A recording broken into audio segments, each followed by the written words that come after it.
sir, doon po sa paghaharap ninyo ni alias Picoy, 'di ba? At ni Romy, 'di ba? Romy, yung sa CCTV, si Romy, si Eric Santiago. Ano yung napatunayan mo sa video na yon? At well, na-witness namin yun. Ano ang napatunayan ni Agent Morales sa videong inilabas mo na CCTV? Totoong merong special operations na kinakandak against sa akin. Well, kitang-kita naman. At saka by the way, may nagsabi sa akin no, na mga mula sa men and women in uniform na ang ang pwesto yata or trabaho nitong si alias Picoy is action agent. Ano ba yun, sir? Ibig sabihin, ano yun? As an action agent. Ang action agent, ito yung ginagamit sa recruited recruited person na ginagamit sa mga covert operations. Ito nga yung mga special operations. Okay. Yung action agent, ito yung napakalaki ang role nito dahil ito yung talagang ginagamit hindi dahil sa magaling kundi dahil doon sa kanyang access doon sa target. Doon sa lugar. Access sa target sa'yo. Oo, doon sa lugar, okay, doon sa tao, di ba? Or, itong si Picoy, ginamit ito, na-utilize ito as handler nung kaibigan ko na si Romy Enriquez. Based doon sa, sir, based doon sa ina-analyze nating video, no? We're just analyzing the video. Okay. Kasi, ina-apply ko ito sa isang intelligence operations. Okay. Itong si Picoy, maaring siya yung action agent o maaring handler. Ginamit niya itong si Romy Enriquez. Kumbaga si Romy Enriquez, ginamit niya itong action agent pero blind, yung tinatawag na bulag. Kumbaga ginamit niya ito para makatulay sa akin Okay. Diba? Or, itong si Picoy, may binabanggit siya na a certain James Kumar na tumatawag sa kanya. So, ito yung nagbibigay ng instruction sa kanya, Nagaling kay Lam daw. Kung ito yung nagbibigay ng instruction sa kanya, lalabas na itong certain James Kumar, ito yung kanyang handler o yung kanyang case officer. Ngayon, sa taas nitong binabanggit niyang James Kumar, meron pang isa. Sino to? Ito yung tumatayong project officer. Sino ito? Yung binabanggit din ni Picoy na a certain Lam na pinangalanan din niya na sino ba itong Lam na sinasabi mo na na sinasabi mo na yung pong First Lady Luisa Araneta Marcos. So, kung titignan natin yung concept ng operation, Okay. merong project officer, merong case officer, di ba? O yung handler, merong action agent, di ba? Yes. So si project officer, uutusan nitong case officer na handler nitong action agent. Si action agent, ito yung tatrabaho. Si action agent, ito yung merong access doon sa subject o doon sa target. So, maaring ginamit niya, binline niya itong si Romy Enriquez, papasok sa akin. So, yun.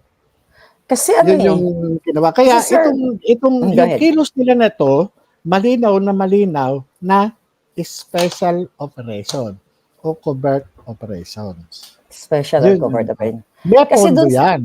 Hindi pa pwedeng thank you lang yan. May pondo yan. Yung mga ganyan, malalaki ang pondo niyan. Kasi nga nabanggit nga doon sa video, 'di ba, na tutulungan. At saka nabanggit mo na parang name it kahit whatever anong gusto mo, 'di ba? Dahil nga nagbiro ka nga. Although wala yun doon sa video. Wala yun sa video, pero nakalagay na nakalagay nabanggit nito nga ni Picoy at nung si Picoy ba nagsabi na pare, tayong dalawa, let's just take advantage the scenario, the situation, right? Sir, na-mute kayo. Oo, take Yeah, advantage sila yung situation dahil nga merong may provecho parang gano'n may nakikitang provecho. Ngayon, 'di ba, meron pa nga sinasabi yung si Picoy na nangangamoy direktor, 'di Nangangamoy ba? direktor, oo, Oo, oo, oo. kumbaga sa promotion 'yun, position, 'di ba? So hindi Yeah. naman siguro direktor ng pelikula 'yun, 'di ba? Nangangamoy Hindi na naman siguro, puwedeng oo. oo, puwedeng director 3, director 4, director 5 o director kung ano man, 'di ba? Oo. So ibig sabihin naka ano diyan ang ano diyan is yung promotion, merong value. May value Yeah. na pang matagalan, 'di ba? Kumbaga so, Mm. ano 'yan malaki yung pakinabang.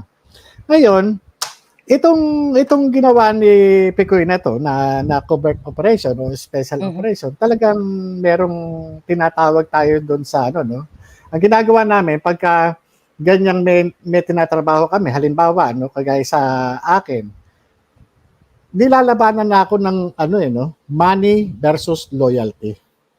Andito na Okay. may Yeah, alok, yeah, 'di ba? yeah. Merong na, 'di ba? Para gano'n. Ngayon, ang isa pa doon sa ginawa nila, merong threat sa gitna. Threat. Puwede kang Papatayin 'yan. masagasaan. Papatayin 'yan, oo. Papatayin 'yan. 'Di ba? Malinaw Yes, Pare, yes. alam mo naman, papatayin 'yan. So, money versus loyalty, nasa gitna yung Mm. threat. Yeah. 'Di ba? Kumbaga sana wala kang choice Binibigyan Mhm. ka na lang ng dapat 50-50 yung choices Pero dito sa kaso na ito, kumbaga sa 99% Mhm. yung dun sa bibiling ka talaga Pero 1%, yun lang ang choice mo. Pero mamamatay ka Yeah. pag tumanggi ka. Di Yes. ba? Yun Oo. hindi 50-50. Kaya nga, kumbaga sa yung operation na ito, itong special operation na ito na ginawa nila, talagang Mhm. ihatid yung mensahe. Ito yung Ihatid mangyayari yung sa'yo. mensahe. Ito yung Yun Yun As naman Ngayon, oh.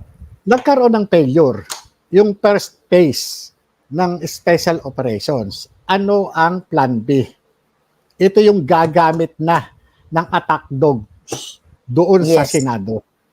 Bilang isa ka ba naman Yes. nakakita, Na senador. investigador, Mm. sa halip na i-extract o elicit yung information, paano nabuo itong information na nakalagay doon sa dokumento? Mhm. Mhm. Paano lumabas ito? Yung Hindi yun ang lumabas ito. nangyari. 'Di ba? Ikaw ang Inatake ng inimbestigahan inatake ng inatake yung aking personalidad.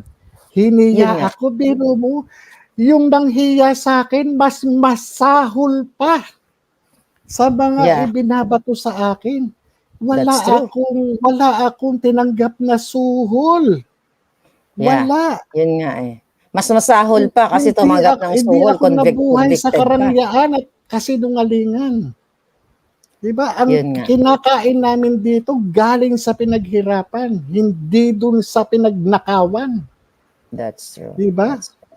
Yun nga Kahit po. magkaharap-harap kami mata sa mata, sasabihin ko talaga na hindi ako tumanggap ng suhol, hindi gaya nung nag-aakusa sa akin na napatunayan ng korte na tumanggap ng suhol.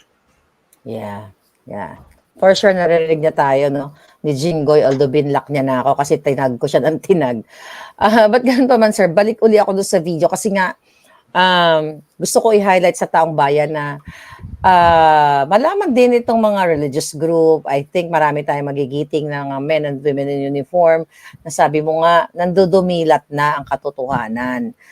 Kung ano yung nangyayari dito sa investigation, anong klaseng meron tayong gobyerno.